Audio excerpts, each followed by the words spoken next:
પ્રિય રસિકજનો, જય શ્રી કૃષ્ણ. મહાવદ ચૌદશ એટલે મહાશિવરાત્રિ. આ દિવસે શ્રી ઠાકોરજી વાઘાંબર ધારણ કરે છે. શ્રી મહાદેવજી પરમ ભગવદીય વૈષ્ણવ છે અને ક્ષણાર્થ પણ પ્રભુના ધ્યાન સ્મરણ વિના રહેતા નથી. શ્રીમદ ભાગવતજીમાં લખ્યું છે કે વૈષ્ણવાનામ યથા શંભુ. તેથી એમની નિંદા કરવી નહીં. નિંદા કરવાથી પ્રભુ અપ્રસન્ન થાય છે. રસ્તામાં જ્યાં શિવાલય આવે ને ત્યાં અવશ્ય જય શ્રી કૃષ્ણ કરવા. વાલા વૈષ્ણવો, જય શ્રી કૃષ્ણ. હું માં નાતુરી આપ સર્વે વૈષ્ણવોનું આજના આ અલૌકિક સત્સંગમાં હાર્દિક સ્વાગત કરું છું. વાલા વૈષ્ણવો, આજે મહાશિવરાત્રિની સેવાના અધિકારીણી સખી શ્રી મન્મથ મોદાજી છે અને આ શ્રી મન્મથ મોદાજી ભૂતલમાં કયા સ્વરૂપે પ્રકટ થયા તેનું પણ આપણે ભાવ દર્શન કરીશું. અને હાલમાં જ 2-3 દિવસ પહેલા એક વૈષ્ણવ દ્વારા ખબર પડી કે તેઓ જપ પાઠ કરે અને નેત્રો બંધ હોઈને તો એમને શિવજીના દર્શન થતા હતા. છે પરમ વૈષ્ણવ અને દર્શન શિવજીના થતા હતા એટલે એને મનમાં મૂંઝવણ થઈ અને એમને નિત્ય લીલા પૂજ્યપાદ ગોસ્વામી 108 શ્રી ચીનુ બાવાશ્રી એમને આ પ્રશ્ન કર્યો. જ્યારે મળ્યા ત્યારે ચીનુ બાવાએ જે જવાબ આપ્યો તેનું પણ આપણે ભાવ દર્શન કરીશું. અને પુષ્ટિ માર્ગમાં શિવરાત્રિની ખૂબ જ સુંદર ભાવના છે તેનું પણ આપણે ભાવ દર્શન કરીશું. બોલો શ્રી વલ્લભાધીશ કી જય. શ્યામ સુંદર શ્રી યમને મહારાણી જુ કી જય. શ્રી ગિરિરાજ ધરણ કી જય. પ્રિય વૈષ્ણવો, જે દિવસે શ્રી ઠાકોરજી વાઘાંબર ધારણ કરે છે ને તે દિવસે શિવજીનો ભાવ હોય છે. પરંતુ જેના ભાવથી વસ્ત્ર ધરવામાં આવે છે તે એવા હોય છે જેની સ્થિતિ ભગવત સ્વરૂપમાં હોય છે. બ્રહ્માજીની ભ્રુકુટીથી જન્મેલા જે રુદ્ર છે અહીં તેમનો તાત્પર્ય નથી. શ્રીમદ ભાગવતજીના 5મ સ્કંધના 25મા અધ્યાયના 3જા શ્લોકના અંતર્ગત ભાવના અનુસાર સ્વયં ભગવાન શંકર્ષણની ભ્રુકુટીના મધ્ય ભાગથી શિવજીનો જન્મ થયો છે. એ જ શિવ રુદ્ર એ ધર્મનો મૂળ સ્વરૂપ છે અને એમનું સ્વરૂપ લક્ષણ ભગવાન કૃષ્ણના સ્વરૂપમાં નિવાસ કરે છે. અહીં પુષ્ટિ માર્ગમાં બ્રહ્મપુત્ર રુદ્ર ન થઈને જગદાધાર સંકર્ષણથી પ્રગટ થયેલા ભગવાન રુદ્રનું પોતાના સ્વરૂપ દ્વારા દર્શન આપે છે. કારણ કે સંકર્ષણથી પ્રગટ જે ધર્મ છે તે ભગવત ધર્મ છે. તેનો પ્રલયમાં પણ વિનાશ થતો નથી. છતાં પણ હોરીખેલની લીલામાં કોઈ પણ દેવતાઓના પ્રવેશની આજ્ઞા નથી. અને અહીં આ ફક્ત રુદ્ર એટલે કે શિવજીના વસ્ત્ર ધારણ કરે છે. આ એ શિવજી છે કે જેમને રાસલીલાના પ્રવેશ માટે શ્રી યમુનાજીએ સ્ત્રી ભાવની દીક્ષા આપી હતી.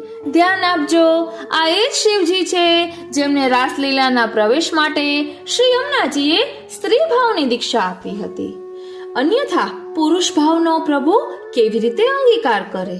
ભગવાન રુદ્રનો મુખ્ય વાદ્ય યંત્ર પ્રાચીન શાસ્ત્રો મુજબ મૃદંગ, રુદ્રવીણા અને શૃંગી છે. હોળીના દિવસોમાં આ વાદ્યોનો ઉપયોગ જરૂરી છે. વાઘાંબર વસ્ત્રોના ભાવથી કોઈ શ્રૃંગાર નથી, કારણ કે કૃષ્ણરૂપી પૂર્ણ ચંદ્રમાં અર્ધચંદ્ર જોવામાં આવતો નથી. વારી જાઉં બલિહારી જાઉં અને શું કરી જાઉં? ધ્યાન આપજો, કૃષ્ણરૂપી પૂર્ણ ચંદ્રમાં અર્ધચંદ્ર જોવામાં આવતો નથી. શિવજીના વસ્ત્રોનું નામ વાઘાંબર છે. હકીકતમાં તેનું નામ વાઘ અંબર. વાઘ એટલે વાણી, અંબર એટલે આકાશ, એટલે કે આકાશવાણી છે. જ્યારે ભગવત પ્રાદુર્ભાવ થાય છે ત્યારે તેનો અવાજ રુદ્ર સાંભળે છે અને સાંભળીને બીજાને સંભળાવે છે. ભગવાન શ્રી કૃષ્ણએ વિભૂતિ યોગમાં કહ્યું છે કે પશુઓમાં મારું સ્વરૂપ વાઘ એટલે કે સિંહ છે. આ પશુ ધર્મનું પ્રમુખ સ્વરૂપ છે. આ પશુ દેહ ધર્મનું પ્રમુખ સ્વરૂપ છે. એના જીવનમાં કામ વિજય છે. વાઘ પોતાના આખા જીવનમાં એક જ વખત કામનો ઉપયોગ કરે છે. એટલા માટે તેની વંશ પરંપરા સ્થાપિત રહે છે અને એના વંશજોથી વંશ ચાલુ રહે છે. ભગવાન શ્રી કૃષ્ણએ પણ પોતાની વ્રજ અને દ્વારકા લીલાઓમાં બંને સ્વરૂપોથી એક એક સમયે જ કામનું દર્શન કર્યું છે. દ્વારકા લીલામાં દૈહિક દેહ સૃષ્ટિથી ઉત્પન્ન ધાર્મિકતાનો વિચાર ધર્મ આચાર્યોએ કર્યો છે. દ્વારકા લીલામાં દૈહિક સૃષ્ટિ છે, ધ્યાન આપજો, દ્વારકા લીલામાં દૈહિક સૃષ્ટિ છે અને વ્રજ લીલામાં ધર્મ સૃષ્ટિ છે. આ ધર્મ સૃષ્ટિમાં શ્રી મહાપ્રભુજીની માન્યતા છે. દેહ સૃષ્ટિનો વિચાર અને દેહ સૃષ્ટિથી ઉત્પન્ન ધાર્મિકતાનો વિચાર ધર્મ આચાર્યોએ કર્યો છે.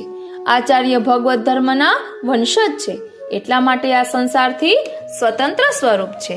વાલા વૈષ્ણવો, હવે શ્રીનાથજી સેવા રસોદધીમાં મહાશિવરાત્રિની જે ભાવના દર્શાવી છે તેમાં મન્મથ મોદાજી સખી છે એ ક્યાં વૈષ્ણવ છે એનું પણ આપણે ભાવ દર્શન કરીશું. બોલો શ્રી વલ્લભાધીશ કી જય.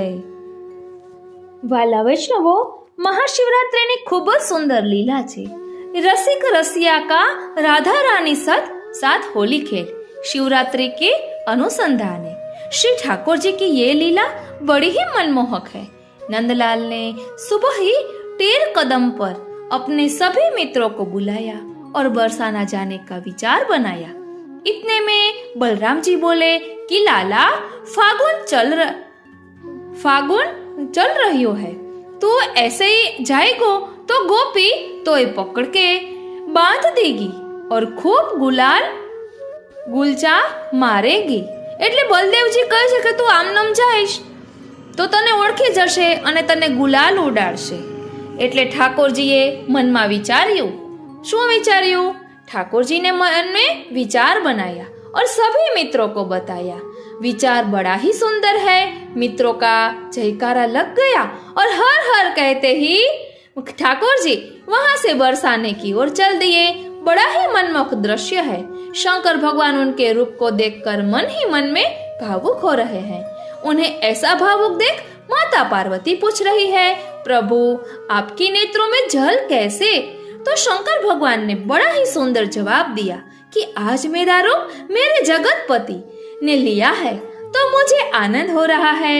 सब देवगण उन्हें देखकर आनंदमय हो रहे हैं। अलख निरंजन सब दुख भंजन कहते हुए श्री ठाकुर जी बरसाने आ गए।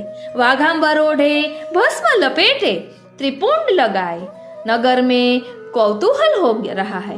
अलग पुरुष को देख सब गोपियां अपना भविष्य पूछने लगे। ओ श्रीनाथ जी, वारी जाऊं बलिहारी जाऊं अने शू करी जाऊं। सब गोपियां अपना भविष्य पूछने लगी। ओ श्रीनाथ जी, उनके चेले बाबा की जय हो कहने लगे। यह बात ललिता जी के कानों में पहुंची कि नगर में कैलाश पर्वत से एक जोगी आया है जो कि सबका भविष्य बता रहा है। राधा रानी ने अलग पुरुष को महल में बुलवाया और खूब खिलाया पिलाया। फिर सब गोपियां उनसे भविष्य पूछने लगी।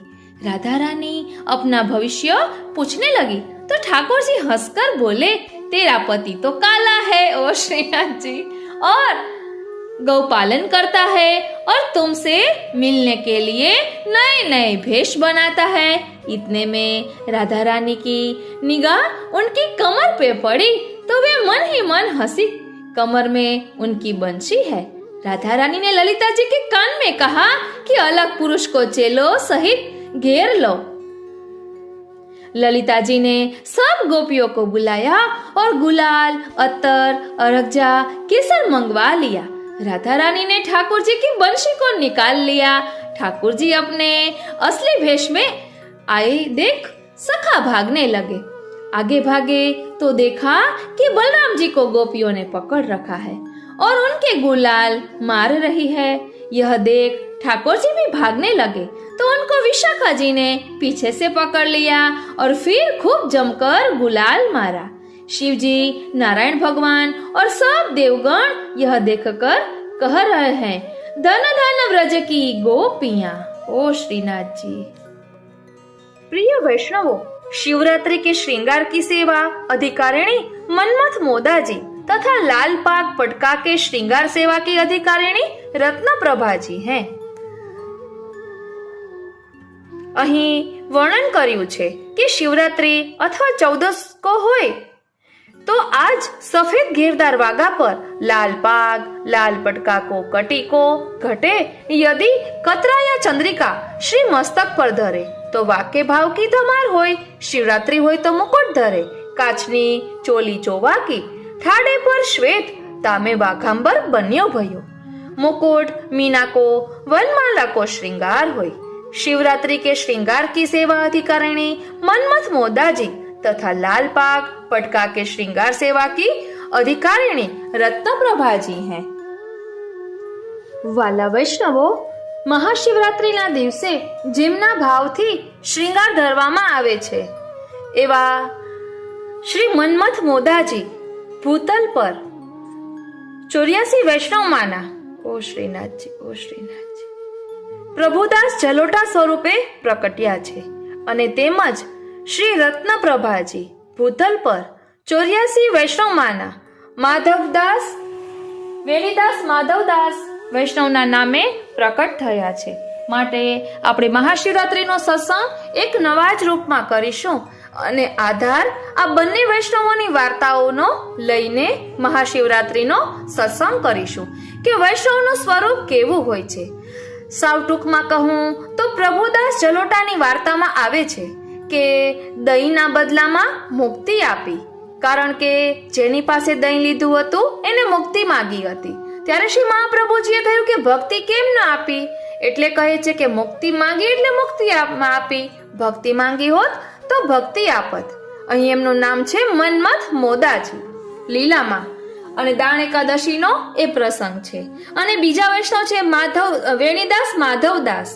તો મારા ખ્યાલથી એ વાર્તામાં શ્રીજી બાબા માધવદાસને કહે છે કે નાવ ડૂબાઉં, એટલે માધવદાસજીના મનમાં મનોરથ થાય છે કે ઠાકોરજી માટે શ્રીનાથજી માટે સુંદર માલા એમને અંગીકાર કરાવવું, એટલે કમાવા માટે પરદેશ જાય છે અને ફરી આવે છે ત્યારે શ્રીનાથજી એમને નાવમાં દર્શન આપે છે અને કહે છે કે જો તારે જેવી માલા ધરાવી છે એવી તો મને શ્રી વલ્લભે ધરાવી છે, તો તું શા માટે ગયો હતો?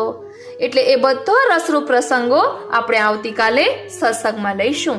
કરે કરાવે શ્રીનાથજી કિયો સબ ગોપાલ હી કોઈ, પ્રભુ મમ હિતકારી એ ભરોસો જાય ના।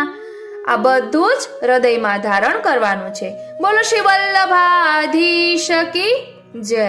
અને હા, અહીં કહ્યું છે ને કે શિવજી પરમ વૈષ્ણવ છે, અને મેં આપને અગાઉ પણ કહ્યું હતું કે ઓ શ્રીનાથજી કે એક વૈષ્ણવને સ્વપ્નમાં જ્યારે